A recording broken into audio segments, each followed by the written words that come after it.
Students, I'm Manpreet Kaur, your SST teacher. As you know that recently you have your midterm examinations, so today I'm going to share you with the solution of your midterm question paper. So see this video carefully and analyze your mistakes so that you could not do these mistakes again in your future. So without wasting much time, let's start the revision of the midterm solution. So students, as you can see that your first 10 questions were based on the MCQ and every question carries 1 mark. So if we look at the first question, that is Zayud Barani was a chronicle of which century? The answer will be A, 14th century. Next question comes, text on cultivation was called, answer will be D, Kharaj.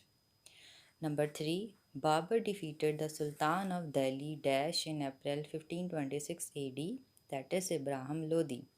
We know that Babur defeated Ibrahim Lodi and then only the Mughal emperor started. Later on, the fourth question is the Raja Rajeshwaram temple is located in, the answer will be B, Thanjavur. Many students have written Madurai, Durg. So student, the right answer is Thanjavur.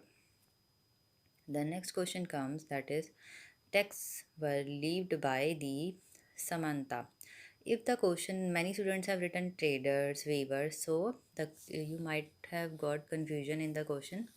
The answer will be Samanta because it is given in the question that leaved by the, it means who imposed the taxes.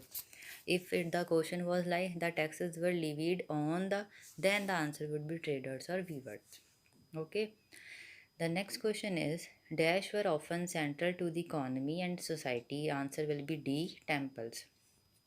The caravans of the Banjaras are called Tanda. Many of you have written none of these. So the right answer is Tanda. We have already discussed this in the revision also.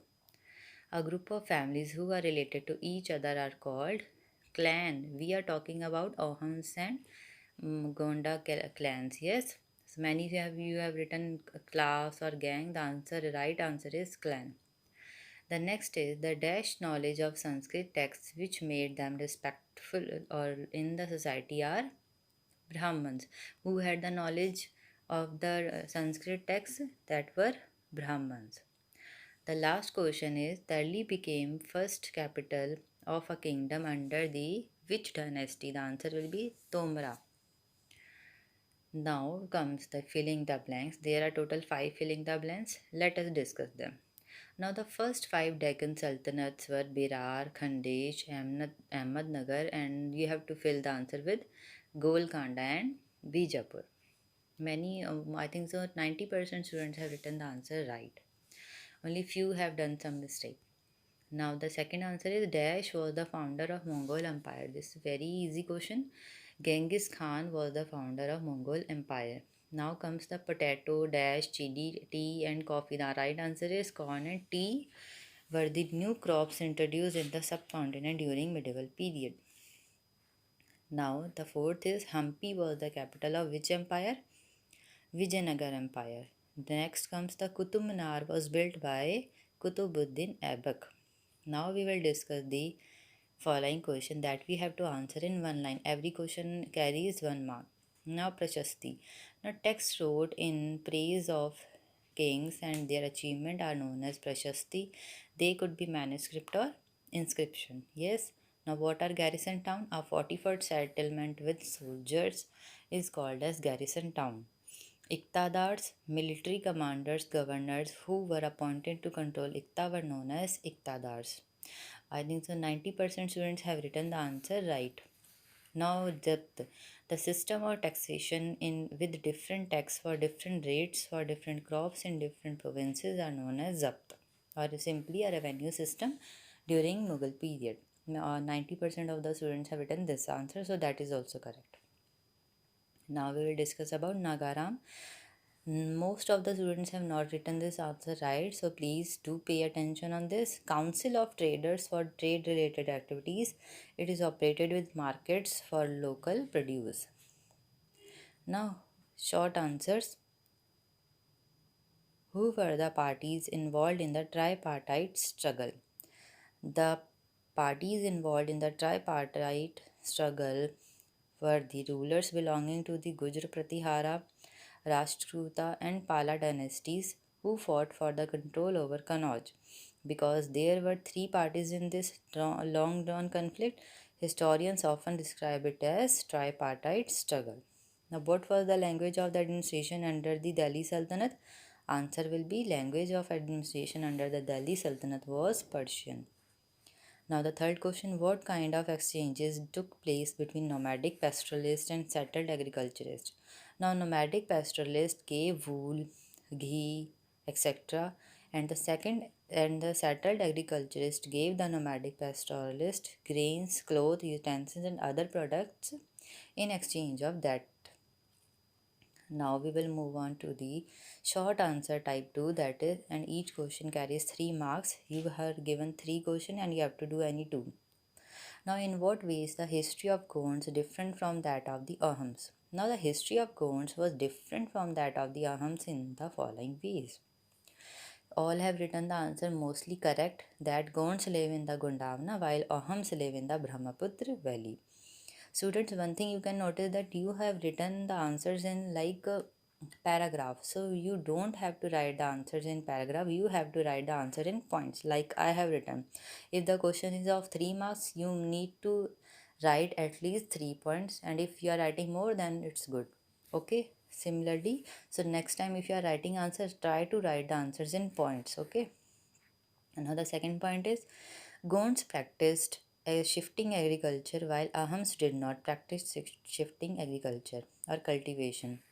Now Gonds kingdoms were large and Aham kingdoms were small. Now Gond kingdoms were divided into Gurs and Aham built a small large state. Now Gongs did not use fire, Ahams used fire for the first time in the history of the subcontinent. And the similarities are the Mughal tried to control the lands of both at the different point of time. There were changes in society of both due to the diversification of occupation. Now we will move on to second answer. Why did people from distant lands visit Surat? Now people from distant land visit Surat because of the following reasons. Number 1, Surat was the gateway for trade with West Asia via the Gulf of Hormuz. Surat has also been called the gateway to Makkah because many pilgrimage ships set sail from here. There was a big market for cotton textile. One could find several retail and wholesale shops selling cotton textiles. The textiles of Surat were famous for gold lace borders, that is zari, and had a market in the West Asia, Africa, and Europe. Then there were ample rest houses for the visitors, magnificent buildings, and innumerable pleasure parks attracted people of far off places. Now to the last question. Many less students have attempted this question, but it's okay because you were given choice. So in the tribute you will write that in the architecture, post and lintel, also called prop and lintel or trabeated system, is a building system where there were strong horizontal elements were held up by strong vertical elements with huge spaces between them. So as you can clearly see in the picture, and you can write the answer that there were pillars, but the top of that was flat, and in the architecture the top is in the shape of an arc, and it was usually made in old Islamic age where the architectures used arcade architectures. So students, this was all for the revision class. I hope that all your doubts regarding the answers of the questions has been clear to you, and many of the students have mostly known their mistakes, so you can calculate your marks also by yourself, and don't try to do the same mistake next time. Also try to write the answer in points, how much the weightage is given to the question. Write as much as point and you will get the full marks. Okay student, at last I want to say that happy learning and thank you and have a nice day.